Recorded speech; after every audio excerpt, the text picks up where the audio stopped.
Hi అండి అందరికీ. మా సపోటా చెట్టు మీద కోతి దాడి చేసింది. అది తెంపుకుపోయింది. అయితే వాస్తవానికి ఒకటే కాయ, కానీ మేమైతే వాటిని అస్సలు పట్టించుకోలేదు. నిజం చెప్పాలంటే కోతి రావడం వల్లే చూసాము. ఓపెన్ చేయి. చెట్టు మీద పండింది. సూపర్ స్వీట్ ఉందా? కానీ నేను తినొద్దు. చాలా కాయలు పాకానికి వచ్చినాయి. కొన్ని కాయలు అయితే చెట్టు మీదనే పండు పండినాయి. ఇంకా మా డాడీ అయితే చెట్టును మొత్తం జల్లెడ బట్టి పాకానికి వచ్చిన కాయలన్నీ తెంపిండు. తెంపిన కాయలకు పాలు గారుతున్నాయని చెట్టు కిందనే కాయలను బోర్లించి పెట్టిండు. చెట్టు మీద పండిన పండు కదా, చాలా స్వీట్గా ఉన్నాయి. కొన్ని కాయలు అయితే పక్షులు కూడా కొట్టినాయి. ఇంకా తెంపిన కాయలన్నీ పండడం కోసం ఒక బాక్స్లో అడుగున గడ్డి వేసి మళ్ళీ కాయలు పెట్టి కాయల పైన మళ్ళీ గడ్డేసిండు. నెక్స్ట్ డే కల్లా సూపర్గా వండినాయి. ఎలాంటి కెమికల్స్ ఫర్టిలైజర్ యూజ్ చేయలేదు కాబట్టి టేస్ట్ కూడా చాలా బాగున్నాయి. Natural sweets.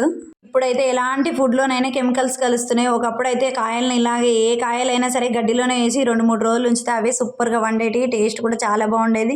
హెల్దీగా ఉండేవాళ్ళు. ఇప్పుడైతే అన్ని కెమికల్సే యూజ్ చేస్తారు.